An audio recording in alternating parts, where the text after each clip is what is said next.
Hi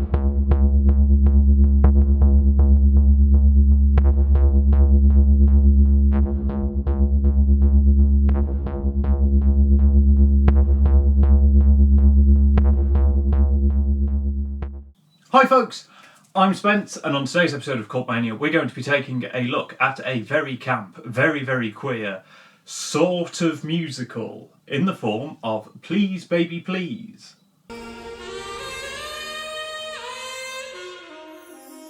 Directed by Amanda Kramer and written by herself and Noel David Taylor, Please Baby Please is the story of a married couple, Suze and Arthur, who one night as they are walking back to their apartment witness a murder committed by a gang of greaser-esque, sort of punk-esque, gangstery street gang people.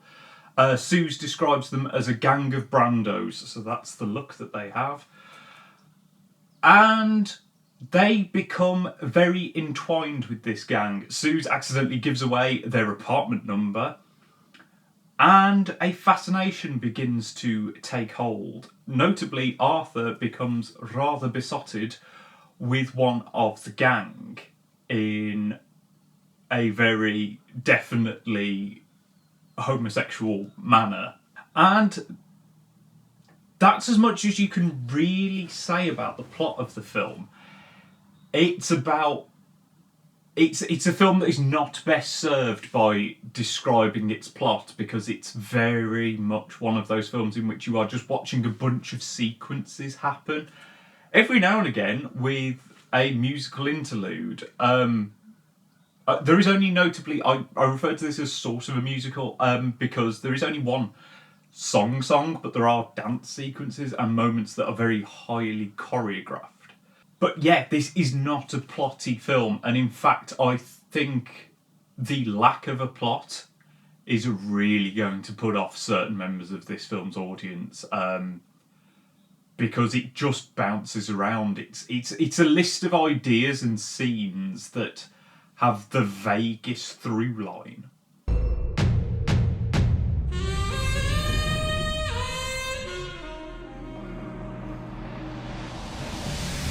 Now, like I said, that's going to put some people off, but the film has got a lot of ideas and a lot of really interesting performances. Notably, Andrea Riseborough playing Suze, who I did not recognise. When I first saw the trailer for this, I knew she was in it, and I kept waiting for her to pop up in the trailer, and then they were like, oh no, that was Andrea Riseborough. And I was like, oh shit. But she is, depending on the sort of person you are, fantastic in this film, or really fucking annoying. Thankfully for me, I took her as being fantastic in this. Suze is someone who is at 11 for most of the film. It's sort of like if you took the level of hysteria and crazy and intense that someone like Isabella Gianni is doing in Possession, but you made it funny. That is sort of the level of intense. She's referred to as cat-like at one point, and she has, proper cat eye makeup that's very bold and very strange, adding to the fact that she doesn't look anything like you would expect. And she frequently just crawls around and angles herself and arches around, and frequently does all these strange accents. Everyone has this very sort of noir 50s twang to their voice, but she will frequently do more masculine voices, more feminine voices. It's a crazy performance, and to be honest, I would recommend seeing the film just to see Andrea Riseborough in this. Especially because if you are the sort of people that watch this channel frequently, you will most likely know Riseborough from Possessor and Mandy, in which she's very cold and very quiet and very reserved. And here she's just the complete opposite. This is her just cutting loose, and it's fabulous to see. These hustlers, these ooh lunatics. They know where we live. That sort of quiet, colder nature is reserved for Harry Melling's Arthur. And don't worry, the amazingness of an actor who became a major name by being in Harry Potter, being in the queerest film I have seen in a long time, that's not lost on me. Anyway, he's got a much more difficult role because you have to try and find him engaging when often he's stood looking vaguely terrified as either Suze or the gang members are being these big personalities around him. But actually he gets some very cool little monologues, and I very much believed him as someone who is discovering, or not even necessarily discovering, but coming to terms with the fact that he's attracted to men and he's not particularly masculine. Obviously, the idea of someone who does not want to conform to masculine stereotypes appeals to me quite a lot. And that is something that is notable throughout the entire film. There are lots of characters who, I mean, the theme of the film is gender and sexuality, gender identity and sexuality. So, of course, it was going to appeal to me because I am a walking stereotype. I won't be terrorized into acting like a savage just because I was born male. One of the main people that attracted me to wanting to see the film is Carl Glusman, who is Teddy, one of the gang, the one that Arthur has fallen for. He's one of those people that I am always excited seeing things. Obviously, he's worked with Gaspar Noé, Nick Refn, and as the brooding, homoerotic gang member with the proper Brando hat, he looks fantastic, and I was happy to look at him whenever he was on screen, and he nails the role perfectly because you can see this hard edge to him and this softer side. Demi Moore is the other person who has been much touted in the promotional material for this film. Do not go into this expecting a shit ton of Demi Moore. She's in one scene predominantly. She's very good in that scene, though, as a woman who talks about her washing machines as though they are sex toys and freezers and all that sort of stuff. It's one of those ones where she gets sort of the scene that sets you up for the tone of the rest of the film, and does a fantastic job. But yeah, she's not in this a lot, so be warned. Your husband's tender, right? He'd never knock you around. What if you just want to get a little choked? The dialogue in the film is very on the nose.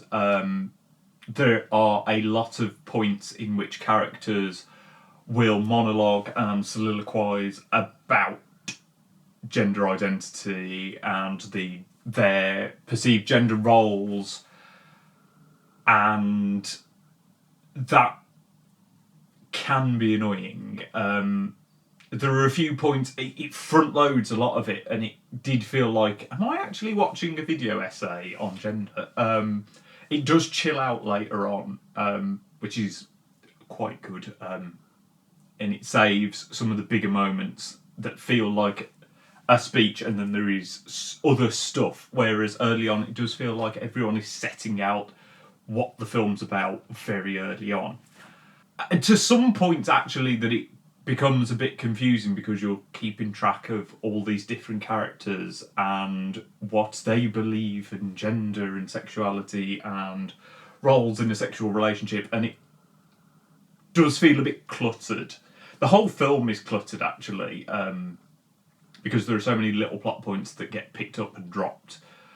The script clearly had some interesting ideas. I think could have done with an extra pass through to iron it out. It is a little bit all over the place, and if you can roll with that, there is some very interesting stuff to be picked out, but you've kind of got to seek out the more interesting stuff. Maybe I want to be imposing. Maybe I want to be feared. The film has a very bold visual style. The film is incredibly, incredibly blue, and I don't mean that in a pornographic sense. Literally, a lot of the shots contain the colour blue. Notably, Demi Moore's apartment, which is entirely blue. Which could become a bit tiring because a lot of it is very dark, very blue, with red highlights. You are looking at this through a lot of the film, and would become tiring if it weren't for the fact that it is done very well, despite what is clearly a low budget. The film was also shot during, like, COVID lockdowns, so the film takes place pretty much entirely at night. Lots of outdoor sequences. And yeah, you don't get the feeling that this was made with a massive amount of money, but they use it to a sort of surrealistic style. There is definitely a sort of spectre of David Lynch in the background, which I will come to in a little bit. But it's not necessarily... It does well, and I think a huge part of that comes down to, whilst the visual style is very, very repetitive, you do get some fantastic sort of tableau images. There is a shot in the second half, let's go for, in which the gang are all sat around a car, and you can tell that someone went, you need to move just an inch that way, and it's perfect. It's the sort of shot that you could frame on a wall and it would look amazing. And there are the more musical sequences, which often really push that stylised aspect. The costumes become really over-exaggerated, often in a very, very sexual way. A lot of the male characters turn up in, proper bondage gear, harnesses, stuff like that. It's very, very gay, and that's what we like. It's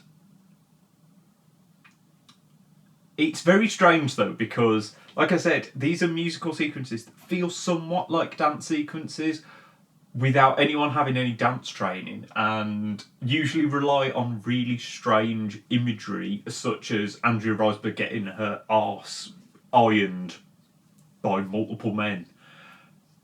Yeah, that's a thing. But thankfully, these images are really striking, and this is where the overly stylised nature of the film really works. Who made you? Angel or devil? Want to lose control? The music in the film is, outside of the one song, which is quite strange because it seems to be being sung by someone who's not an amazing singer, and I think that's on purpose. I'm sorry if it wasn't. The songs have this very 50s jazz nature, but with that darker, semi-electronic edge to them that you get with Angelo Badalamenti's stuff for a lot of David Lynch projects. It's got this sort of very classic Hollywood sound that's got just this modern twist to it. If you've seen Twin Peaks, you know roughly what I am talking about. And it works. It does really hold the mood. It matches with all of the costume design, and it feels overwrought without being annoying. It's not the sort of thing that I would normally really gravitate towards, but I enjoyed it. I love you for now, Suze. I'm the king around here, and don't you forget it. But I'm getting real nervous about the you that's coming. I do think the tone of this is really going to divide people. The strangeness of it, that never feels like it's 100% tipping into strange. It straddles this really weird line between being this 50s pastiche and this sort of gay surrealism, queer surrealism, where the plot just makes so little sense, and in some ways does feel like it's too confusing for its own good. I really did struggle with where some of the trajectories of the characters were supposed to be heading. That is going to annoy people and make people not want to finish it. I think it is one of those films that by about 15 minutes in, you'll know whether this is going to work for you or not. I keep oscillating between genuinely liking it and appreciating what it was trying to do despite it being a failure. It is not 100% successful. There are a lot of reviews, if you go on IMDb, that give it 10 stars, and there are a lot that give it 1 star. It's neither.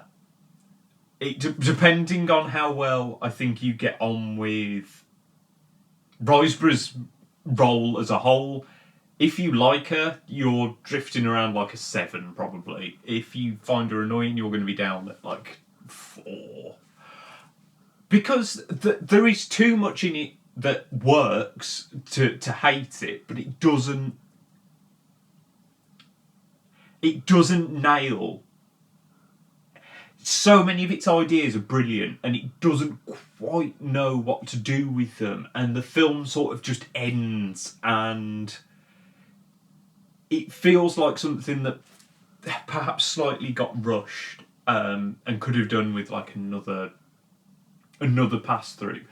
But what is there is interesting and worth.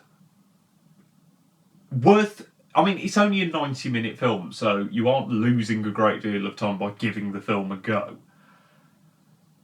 And there are interesting ideas. You just have to sort of pull the less interesting stuff or the ropier aspects of it aside. I think it's a musical without many song lyrics. That's sort of a perfect way of explaining it. It got so far and then just wasn't. It just needed that little bit of polish to make it work. Because I admire the very gender diverse casting. I admire a lot of the imagery, the way that it deals with its topics of gender and sexuality, all interesting. I just wished it had come together that little bit more. But I'd still recommend watching it for the good parts. Unless Andrea Riseborough starts doing your head in about 10 minutes in, because then you can just turn it off. But I think it's worth watching just for her. But that is just my opinion. What did you think of Please Baby Please? If you have seen it, do you want to watch it after what I have just rambled about? Let me know down in the comments. Like and subscribe so you don't miss any more videos, and I will see you next time.